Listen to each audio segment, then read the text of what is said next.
وَإِذَا قُرِئَ الْقُرْآنُ فَاسْتَمِعُوا لَهُ وَأَنصِتُوا لَعَلَّكُمْ تُرْحَمُونَ أعوذ بالله من الشيطان الرجيم بسم الله الرحمن الرحيم وقالت اليهود وقالت تل میں الف لام میں الف میں کوئی حرکت نہیں ہے، اس وجہ سے الف کو نہیں پڑھیں گے، تا کو لام کے ساتھ ملا کر پڑھیں گے، تا لام زیر تل، الف کو نہیں پڑھا جا رہا ہے۔ تو جس حرف میں کوئی حرکت نہ ہو، یعنی زبر زیر پیش نہ ہو، کھڑا زبر یا جزم تشدید کچھ بھی حرکت نہ ہو تو اس حرف کو نہیں پڑھا جاتا ہے۔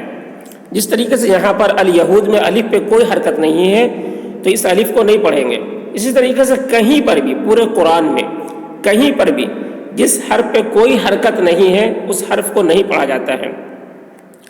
وَقَالَتِ الْيَهُودُ لَيْسَتِ، اب دیکھیے لَيْسَتٍ میں یہاں پر بھی الف میں کوئی حرکت نہیں ہے تو یہاں پر بھی الف کو نہیں پڑھیں گے، تا کو نون سے ملا کر پڑھیں گے۔ اسی طریقے سے نصارا، را کے بعد یا ہے، یا میں کوئی حرکت نہیں ہے تو یا کو بھی نہیں پڑھیں گے۔ اسی طریقے سے ہر جگہ جہاں پر بھی کسی حرف میں کوئی حرکت نہیں ہے تو اس حرف کو نہیں پڑھا جاتا ہے۔ لیست النصارى على شيء، اب یہاں پر شیء میں دیکھیے یہاں پر صاد بنا ہوا ہے چھوٹا سا، یہ صاد علامت ہے، وقف کی علامت ہے، تو صاد علامت کا مطلب ہوتا ہے یہاں پر نہ ٹھہرنا بہتر ہے۔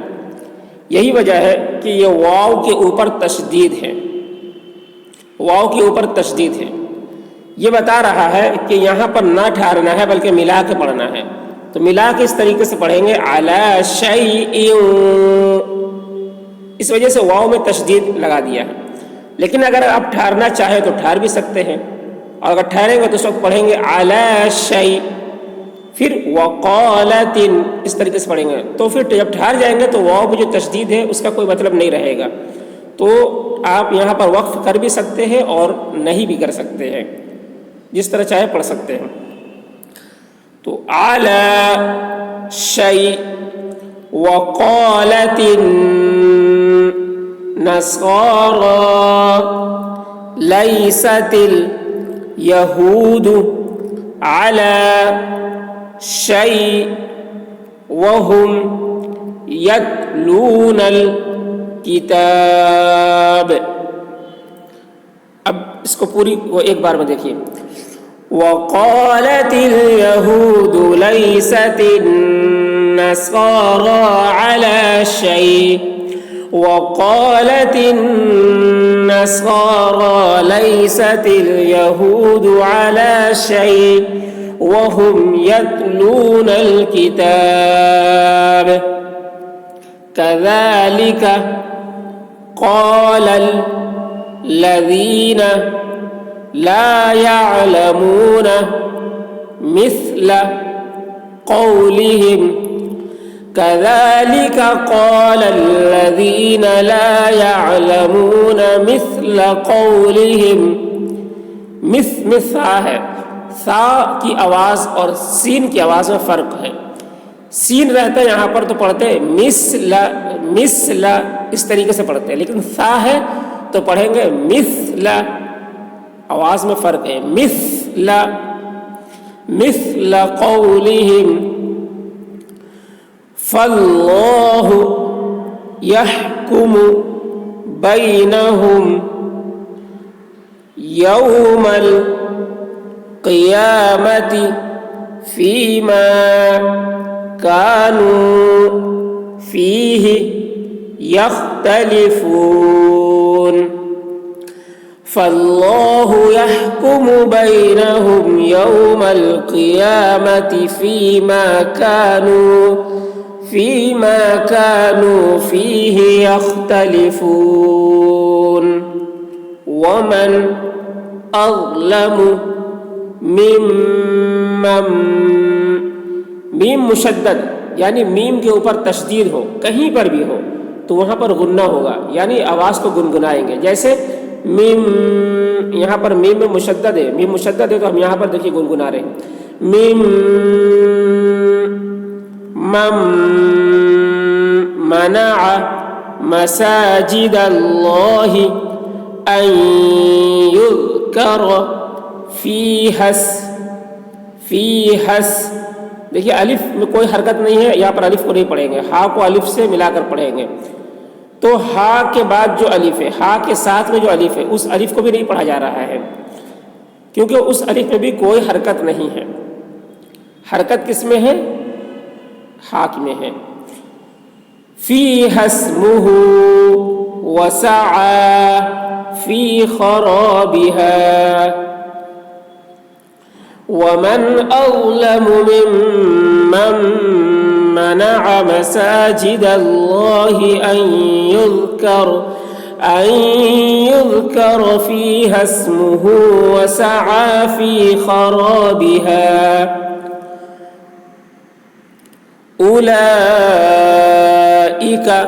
اولئک میں واو میں کوئی حرکت نہیں ہے تو واو کو نہیں پڑھیں گے. اولئک ما كان لهم أن يدخلوها اب یہاں پر نون کی آواز آ رہی ہے نون ساکن ہے اس کے بعد والے حرف پہ تشدید ہے تو یہاں پر اس طریقے سے پڑھیں گے نون کی آواز بھی نکل حمزہ کو یا سے ملا کر پڑھ رہے ہیں لیکن نون کی آواز بھی ظاہر ہو رہی ہے. ان يدخلوها الا خائفين اولئك ما كان لهم ان يدخلوها الا خائفين لهم في الدنيا خزي ولهم في الآخرة عذاب عظيم. لهم في الدنيا خزي ولهم في الآخرة عذاب عظيم. ولله المشرق والمغرب فأينما تولوا فثم وجه الله. ولله المشرق والمغرب فأينما تولوا فثم وجه الله إن الله واسع عليم. إن الله واسع عليم.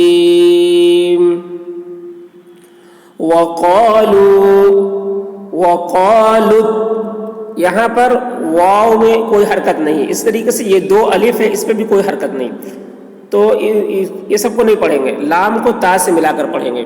وقالوا اتخذ الله ولدا سبحانه وقالوا اتخذ الله ولدا سبحانه. اب یہاں پر دیکھیے ہا کے اوپر الٹا پیش ہے تو یہاں پر سبحانہ نہیں پڑھ رہے ہیں سبحانہ پڑھ رہے ہیں کیونکہ یہاں پر وقف کر رہے ہیں. تو اس طریقے سے ہر جگہ کہیں پر بھی جب وقف کرتے ہیں تو اس کے آخر حرف میں جس طریقے سے یہاں پر آخر حرف ہا ہے تو اس ہا میں اس کو ساکن دے کر پڑھتے ہیں اس کو ساکن دے کر پڑھتے ہیں. ٹھیک ہے جہاں پر گولتا ہے تو اس گولتا کو ہا سے بدل کر پڑھتے ہیں یعنی وہاں پر گولتا اس کو نہیں پڑھتے ہا پڑھتے. اسی طریقے سے اگر کہیں پر دو زبر ہے تو دو زبر کے ساتھ کہیں پر بھی دو زبر ہوگا تو وہاں پر الف بھی ہوگا. ٹھیک ہے وہاں پر الف بھی ہوگا تو جب وہاں پر وقف کر رہے ہو تو دو زبر کو نہیں پڑھتے ہیں، الف کو پڑھتے ہیں.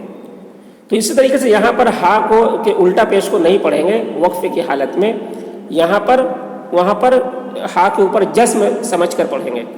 سبحانہ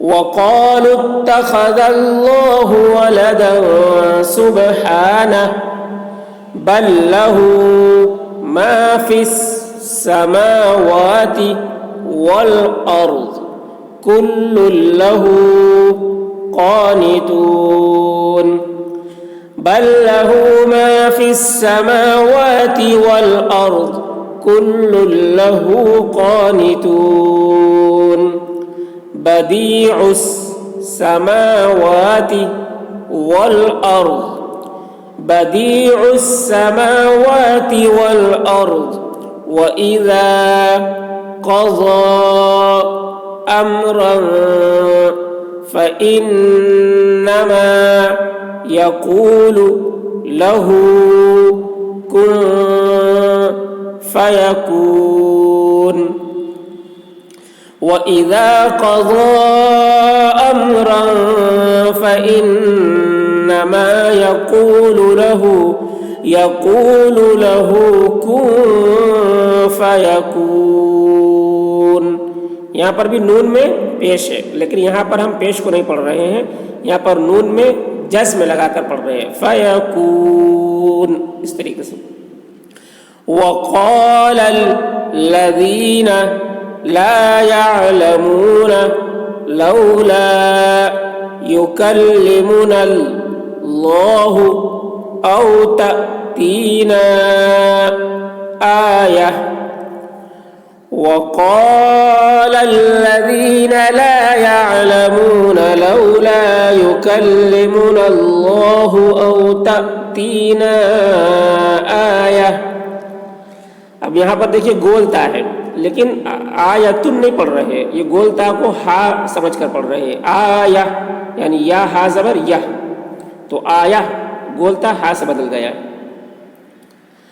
كذلك قال الذين من قبلهم مثل قولهم كذلك قال الذين من قبلهم مثل قولهم تشابهت قلوبهم قد بينا الآيات لقوم يوقنون تشابهت قلوبهم قد بينا الآيات لقوم يوقنون إنا أرسلناك بالحق بشيرا ونذيرا. ونذیرا میں اب دیکھیے دو زبر ہیں یہاں پر، اگر یہاں پر ہم ٹھہریں گے تو تنوین کو نہیں پڑھ کے الف کو پڑھیں گے، وَنَذِيرًا نہیں پڑھیں گے، وَنَذِيرًا اس طریقے سے. یہاں پر ٹھہر بھی سکتے ہیں اور نہیں بھی ٹھہر سکتے ہیں. نہ ٹھہرنا بہتر ہے، اسی وجہ سے واو کے اوپر تشدید ہے، یعنی ملا کر پڑھیے آپ وَنَذِيرًا اس طریقے سے. لیکن آپ ٹھہر بھی سکتے ہیں اور نہیں بھی ٹھہر سکتے ہیں. تو ٹھہرنے کی صورت میں وَنَذِيرًا پڑھیں گے اور نہیں ٹھہرنے کی صورت میں نذیرًا پڑھیں گے. وَلَا تُسْأَلُ عَنْ أَصْحَابِ الْجَحِيمِ إِنَّا أَرْسَلْنَاكَ بِالْحَقِّ بَشِيرًا وَنَذِيرًا وَلَا تُسْأَلُ عَنْ أَصْحَابِ الْجَحِيمِ. تو اس طریقے سے ہم ویڈیو بنا رہے ہیں تاکہ آپ کو سمجھنے میں آسانی ہو. اور نورانی قاعدہ جو ابتدائی کتاب ہے قرآن کو صحیح سے پڑھنے کے لیے، تو پورے مکمل نورانی قاعدہ کے اوپر بھی ہم نے ویڈیو بنایا ہے. وہاں پر ایک ایک حرف کی، ایک ایک لفظ کی ہم نے اچھی طریقے سے وضاحت کی ہے، اس کی تشریح کی ہے اور ایک ایک چیز کو بتایا ہے. اگر آپ کو قرآن کوئی سمجھنے میں دقت ہو رہی ہے، پڑھنے میں دقت ہو رہی ہے، تو آپ نورانی قاعدہ کی ویڈیو سے کو بھی دیکھ سکتے ہیں اور اس سے سیکھ سکتے ہیں۔ نورانی قاعدہ کو اچھی طریقے سے سمجھ لیں گے، پڑھ لیں گے، تو پھر قرآن کو سمجھنے میں، پڑھنے میں بہت ہی آسانی ہو جائے گی۔ تو ہم ایک ایک حرف کو، ایک ایک لفظ کو کاٹ کاٹ کر پڑھ رہے ہیں تاکہ آپ الفاظ کو اچھے ڈھنگ سے سمجھ سکیں، اس کی تلفظ کو، اس کی صحیح ہر حرف کی ادائیگی کو، اس کے مخارج کو اچھے ڈھنگ سے سمجھ سکیں۔ اس وجہ سے ہم ایک ایک لفظ کو الگ الگ کر کے پڑھ رہے ہیں، اس کے بعد یہ ملا کر پڑھ رہے ہیں۔ دیکھیے یوٹیوب میں تو بہت سارے ویڈیو، بہت سارے چینل آپ کو قرآن کے اوپر مل جائیں گے، لیکن ہم نے سوچا کہ ایک الگ ڈھنگ سے ایک ویڈیو بنایا جائے قرآن کے اوپر تاکہ لوگوں کو پڑھنے میں آسانی ہو، اچھے ڈھنگ سے سمجھ سکے۔ تو ہم نے ہمارا ویڈیو، ہمارا جو چینل ہے، یہ آپ دیکھیں گے کہ تمام ویڈیو سے، تمام چینلوں سے بالکل مختلف ہیں۔ تو یہ اس میں ہم نے سمجھا کہ شاید اس سے لوگوں کو زیادہ فائدہ ہوگا، اس وجہ سے ہم نے یہ طریقہ اپنایا ہے۔ اگر آپ کو کوئی پریشانی ہو رہی ہے اور اگر آپ چاہتے ہیں کہ کسی اور طریقے سے تشریح کیا جائے، کسی اور ڈھنگ سے سمجھایا جائے، تو آپ کمنٹ باکس میں کمنٹ کر سکتے ہیں کہ کس طریقے سے آپ کو زیادہ بات سمجھ میں آتی ہے، تو اس طریقے کو بھی اپنایا جائے گا۔ تو ہمارے چینل کو دیکھیے، اور اگر پسند آتا ہے تو لائک کیجئے اور اپنے دوستوں کے ساتھ شیئر کیجئے تاکہ وہ بھی فائدہ اٹھا سکے اور وہ بھی جو ہے قرآن کو صحیح سیکھ سکے، پڑھ سکے۔